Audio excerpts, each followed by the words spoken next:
Alright, so now we're on backgrounds. I did this one, recorded a video, and it was too long because I could only do 10-minute intervals. So awesome. Alright. I'm just gonna go through and do this. Wow, I'm glad that I... Son of a monkey. Alright, well, I gotta do something real quick. Alright, I need to save these colors. So we're gonna go under here.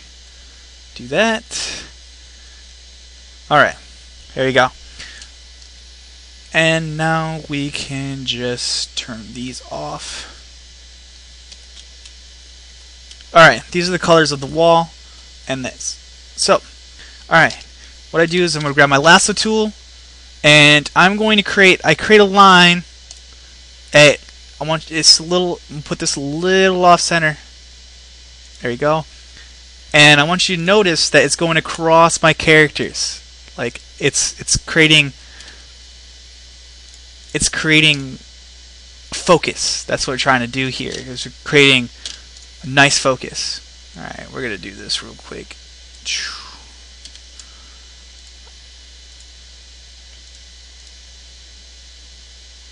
Alright, now we're gonna color this. So opposite color. Let's go with something cool. Green. Bring it down to this. There we go. And now we just go in here and we just grab the rest of this. Awesome. Thank you, Shift. There we go. Okay.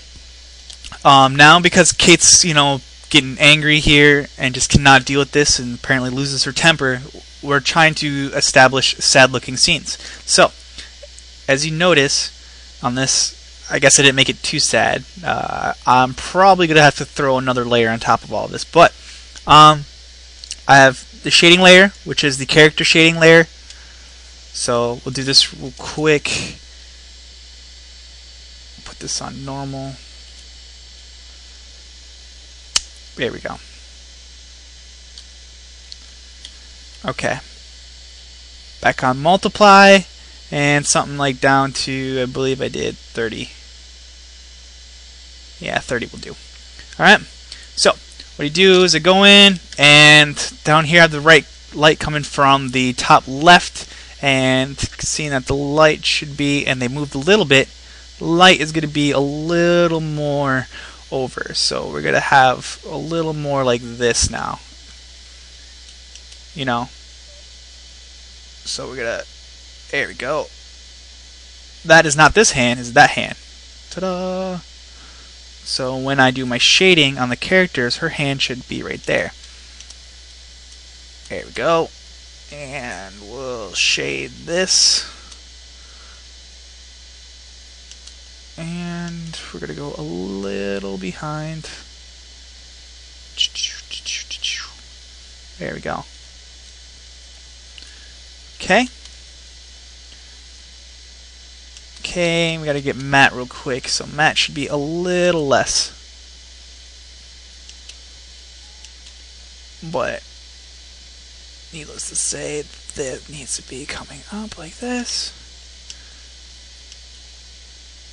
There we go.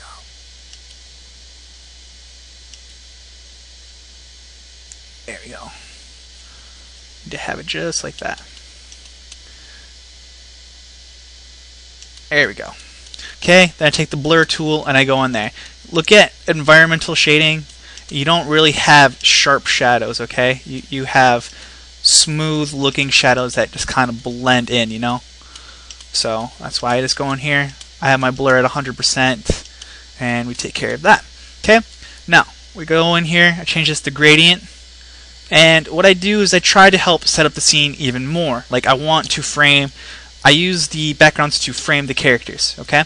So, what I need to do is, first off, we're going to make this into a gradient shading. There you go, I need to take care of that real quick. I need her, this nurse, to pop out a little bit more. So, under my gradient shading layer, which is also under multiply in 40, I'm using, as you can tell, a cool color, purple, because this is a this is, you know, a dramatic scene. Okay, so we do that. Bam. She pops out just a little bit more. Too bad I can't make that darker, but that's okay. Now I gotta do this part. Okay. I want it to focus more, draw more attention to her. So I'm gonna do a nice little diagonal line. As you see, it draws this attention that goes like this from our face to her hands. So bam, just like that. Okay, and now we have a second part where we need it to kind of get on his hands, you know, and still focus on them. So I just do kind of like an opposite line that helps frame the scene. I mean, that's what I kind of use the lighting for, you know. It's a webcomic, so it doesn't have to be absolutely perfect lighting. Like, lighting is to help frame scenes, so that's what I'm using it for. So here we go. We're gonna make this a little bit darker. Bam, got it. Bam, got it. Okay, I think that's a little too dark over there. That'll be fine. This one, on the other hand, needs to be like this. There you go. Okay, now we got this beautiful, lovely thing here. Now, I go under lighting, which is under screen, and 20%, you know, I pick a low percentage to help blend in, okay? And I use this to, again, help frame the scene. I want the focus to be more so on Kate to show off her anger. So I'm going to create a nice little box, and you're going to notice comics like, I don't know if Penny Arcade still does it, but he used to do this, and Control-Delete, they use shapes to create their backgrounds, and they, instead of having gradient colors. So I'm just kind of using something like that. Instead of using gradient here, I use a solid color, so I get this. Bam. See, now I got this little attention right here drawn to her hands. It's drawn to the nurse again. I'm going to go in here, grab my blur tool. Boop, boop, boop, boop, boop, boop, boop, boop, boop, boop, boop, boop. Meow, meow, meow, meow, meow, meow. There we go. Yes, I did that. Alright, so now we got this nice, lovely little scene here. What will probably happen, or what I'll do, is, crap, I need to check out my time. Okay, I got a little bit more time. A cool little effect you can do is you can create another layer, and this is only right now going to be on all of just those. It'll color only on those, no matter what I do. We'll drop a solid blue color, and what we're going to do is we'll do multiply, and look at that, instant mood. You can change that and bring it down like this. And the funny part is, people won't even notice that you did that. Like, they won't. It's not gonna be like, oh my god, it's blue. No, they're just automatically be like, wow, I feel depressed when I look at this. Ta-da! I made people depressed. Awesome. Alright? So that's why I call this mood. And that's how I make typical normal backgrounds. So like I said, it's all about framing your character and trying to set it up. So that way your characters pop out and it helps build emotion. Alright? You're making a movie here. Let's do it!